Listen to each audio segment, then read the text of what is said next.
First up then, Leicester versus Aston Villa, which, as I said, is such weird kickoff times at the moment, isn't it? 7:15 on Sunday night. I will be online at that point doing the Championship review show, so maybe pop in and keep me updated on that game. I won't get to watch it in real time. There's the story of the season so far for Villa. 1-0 win over Sheffield United. Obviously, you can see that red card mark on there against John Egan. Then a 3-0 win at Fulham, which we did a watch-along on.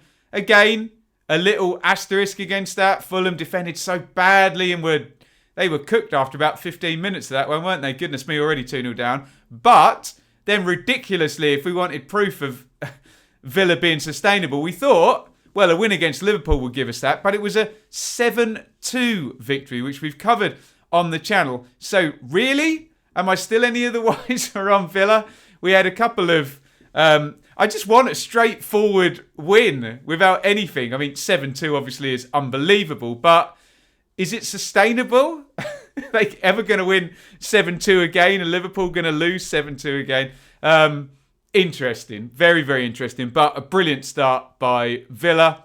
Leicester had an equally good start, actually. 3 wins from 3, but really turned over there at home to West Ham in a game where I looked up the stats and Leicester had a ton of possession and West Ham had just taken them to the cleaners on chance creation and finishing, which is the name of the game really in football, isn't it? So, maybe flattering to deceive a little bit in that game.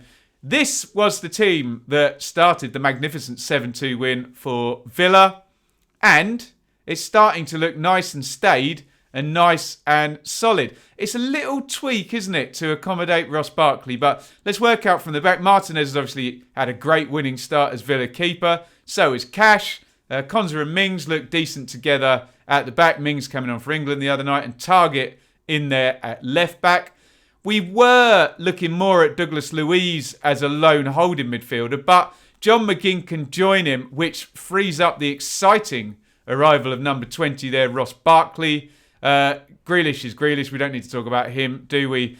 Trezeguet there on the front right. I am being very enthusiastically told about Bertrand Traore, who may be in a battle for that position there. And obviously Ollie Watkins off the mark there with a hat-trick. So if I'm Dean Smith and I've just beaten Liverpool 7-2 and I don't have any injury problems, I'm going to be playing very much an unchanged side and hoping it goes similarly.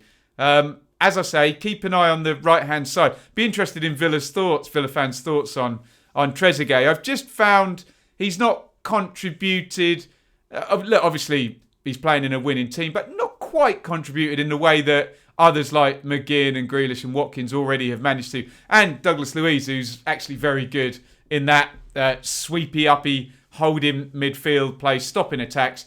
And frankly, as we know, a very good tactic, get the ball to Grealish, get him one-on-one. But now, if he's getting help from his mate Ross Barkley there, could be interesting for Villa. I'm quite high on this and don't suspect there'll be many changes in that team. This is what Leicester did last time out. Quite sort of star-studded team now. Very, a lot of staid Premier League names and European players. People like Tielemans and Castagna we saw playing for Belgium the other night, didn't we? Vardy is now, I guess, a Premier League great, isn't he? After all the goals he scored and winning that title. So, yes, it depends, doesn't it? If I just scroll back a couple of slides, are we going to get the Leicester that took West Brom to the cleaners, scored 4 past Burnley and then 5 past Man City? Or are we going to get the Leicester that lost 3 at home to West Ham? It's going to be a tricky one. I suspect if you're a Villa fan, you're on cloud 9. You're expecting the winning run to continue. It's not going to continue forever.